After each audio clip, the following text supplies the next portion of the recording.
Thank you, ma'am. So I would like to acknowledge some of my colleagues, Namrata, Aditya, and Nikita from our College of Optometry, who helped me in putting together some aspects of this presentation. So I'm going to be talking about home and office-based therapy for amblyopia. When you look at amblyopia, we know that it is characterized by various functional vision abnormalities, reduced visual acuity, contrast vision is lost, vernier acuity is lost. There also is some amount of distortions in terms of how the spatial orientation is. So what we would crudely talk about the hand-eye coordination or the knowledge of the environment that we are in. In addition to that, we know that they also suffer from binocular abnormalities such as impaired stereo acuity and impaired abnormal binocular summation. Now, the gold standard of treatment has actually been occlusion therapy, which looks at improvement of monocular visual acuity, and the premise is that at some stage, hopefully the brain will relearn the binocular functions by itself, and that somehow does not seem completely okay. When you look at home therapy, the most commonly used or the most widely used one continues to be occlusion. Today we do follow the PEDIC protocols in terms of understanding how many hours of occlusion is required. But again, you could include some amount of activity in this. So essentially here what we try to do is we ask the child to circle out one alphabet. You could use a newspaper. Here we've used a printout, but you could even use a simple newspaper and ask them just to kind of circle out one alphabet. So that kind of keeps the child engaged. It also makes them use their eyes, and it becomes a great activity. It's at least something fun that they're doing.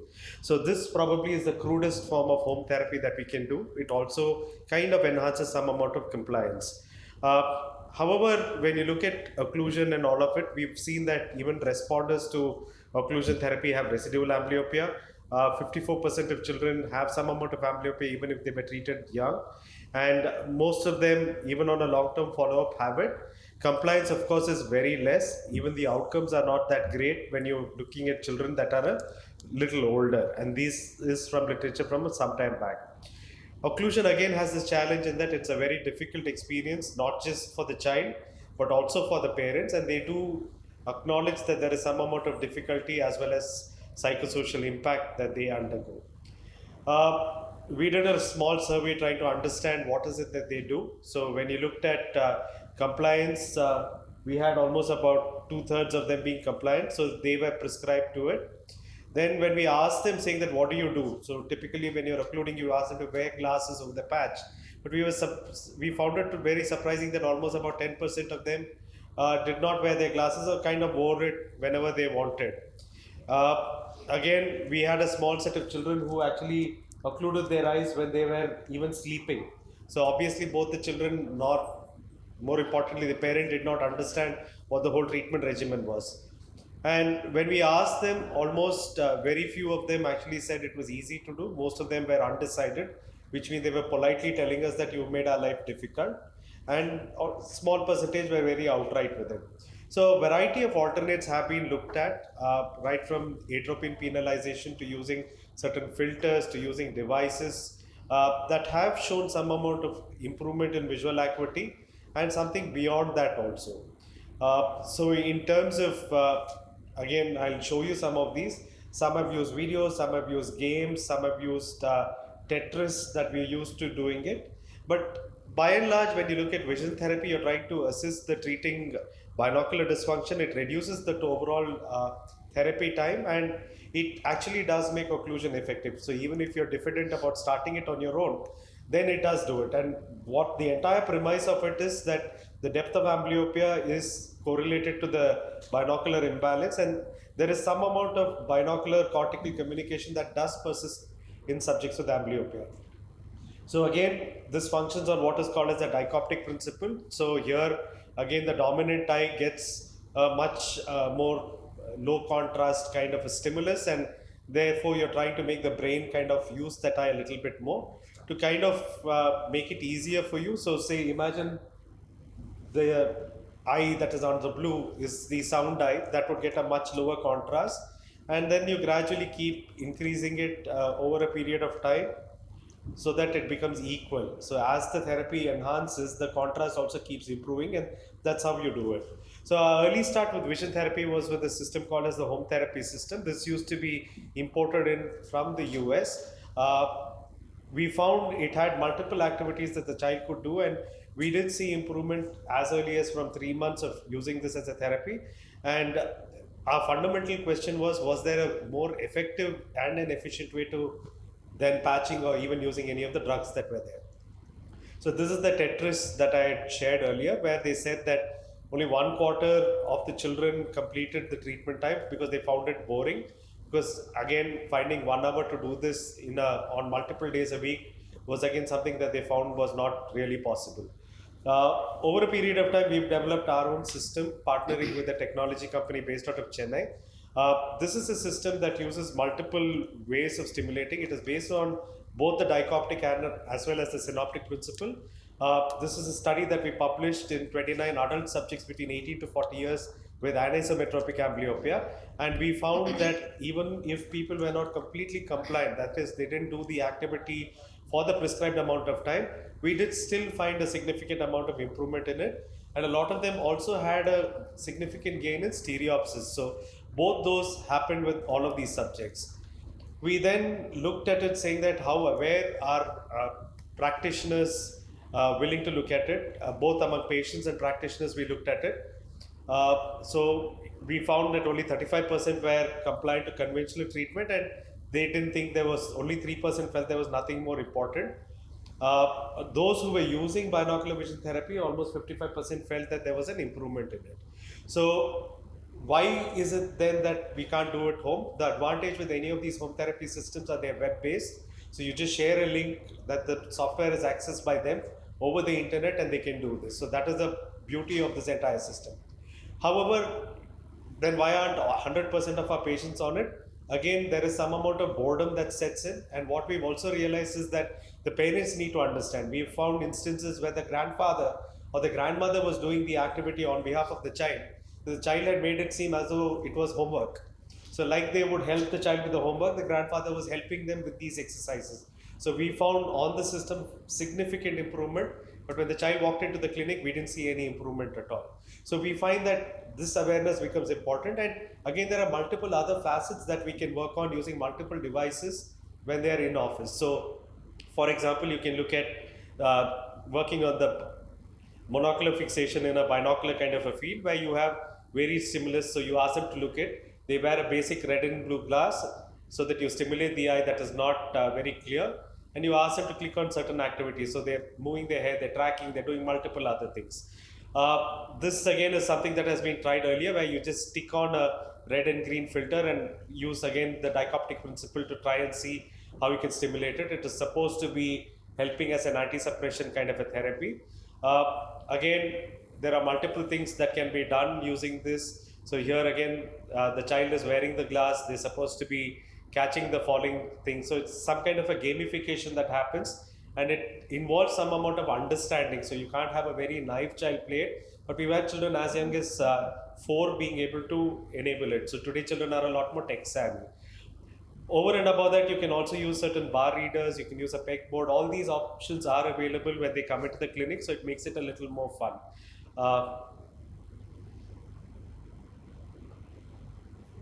So again, I'm just showing some of these videos because it's not very complex or complicated. It is what we would logically think would be required. Here again, you're using a base in, base out kind of a thing to improve the stereopsis. COVID was a blessing in disguise because patients were unable to walk into our clinic, and it was at that point in time we evolved to a system of what we call as a supervised home therapy. So here again, this shows our optometrists in the clinic sitting in, looking at the patient's computer screen, and then they actually access into our system. So there is no privacy issue to them. And we've isolated this particular system from the rest of the hospital network. So they are proactively changing the settings on the patient's system.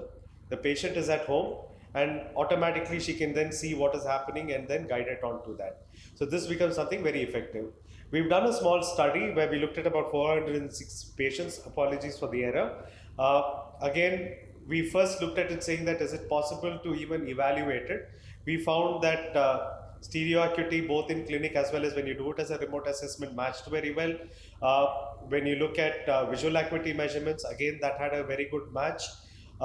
When you look at tri-acuity, which is your right eye, left eye, and the binocular vision acuity, even that matched very well. So full-fledged evaluation theoretically can be done even remote. You don't need the child to come in. Even looking at 4 years, both horizontal and vertical, even those measurements were possible. We were also able to measure the suppression scotoma because that is of our interest in terms of improving it. When we looked at efficacy of treatment, again, compliance was kind of equal, and treatment could be done in a much better way. So this kind of does not allow the child to do what they're doing, but there is some amount of supervision that is there. So with home therapy, the big advantage is it can be done at the patient's convenience. There is no time constraint. The disadvantage, of course, is that we don't know how many times they're unlikely to come back for a follow-up periodically. They need an appropriate setup. So today, having a laptop, having Wi-Fi connection is not still penetrated across. There is a high chance of discontinuation, and then you're dependent only on the software actually performing whatever you want to do. In office, the therapy is given under supervision of experts. There is less chance of bias. You can actually track the progress. The compliance is better because while they're in office, they're also interacting with other patients who are doing the same therapy.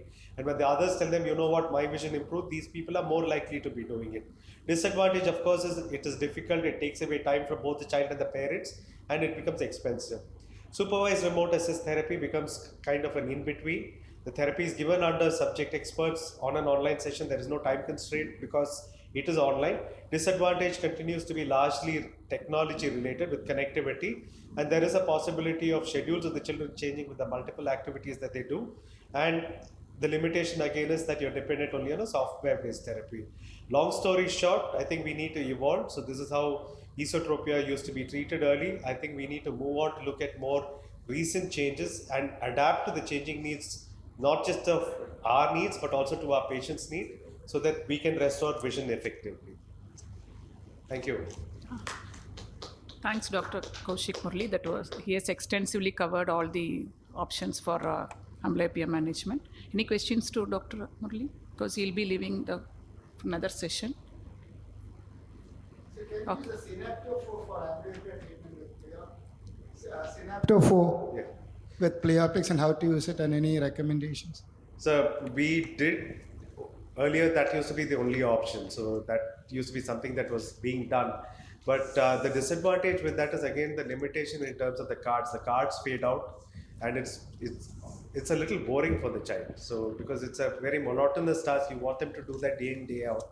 So that really we don't know if it works. With Pleoptics, it's again we're not very sure if it works, how it works. There are publications that support that it works. There are equal number of publications that say it doesn't work. Today they do use a lot of light in terms of syntonics. Again, publications are there, but just that alone may not work. So we had a patient who came in. He wanted something to be done. We tried. He was around 24 years, and his vision improved from 618 to 69 over a period of 10 days. So, challenge comes in terms of how long does it remain. So is it an incidental improvement, or are you able to sustain it, becomes a problem. So even with patching, we know that 30% of them may have some amount of regression. So you want something that can be persistent. Sorry, I missed the first part of the talk, but you do this without any patching at all, is it? No patching, or do you combine the therapy with patching? So that is the fight between us ophthalmologists and the optometrists. The optometrists believe that this can be used as primary therapy. One of our postgraduates did this as a thesis dissertation. That's why we published it in older anisometropes, because again there we were sure that they would not patch, and we found them improve. So today the trade-off is, if we are sure that the child is going to use it, we use it, or we just get a small spike in terms of the visual acuity because they want to see an improvement. Like Sir mentioned, 10 days they see improvement, they're more likely to persist. So today we use it as an add-on to occlusion therapy. Again, cost is a deterrent. So you do advise patching, and along with that? Yes, ma'am. Cost to the patient, it depends. There are multiple systems that are available in the market. We don't have any financial interest in the system that I've shown here. But there are multiple options available. Most of them work on a SaaS model. So it is a pay-per-use kind of a model. All of them are web-based systems. So the cost is as well as you can negotiate. So how long do you continue this? Because you said regression is an issue. So when would you say stop it? Typically this has about 120 runs. So it's about 4 months of therapy. You call them back and then look at it. And then you continue it on a maintenance kind of a therapy if required, for up to a year, year and a half. But we found improvement in about 2 to 3 months.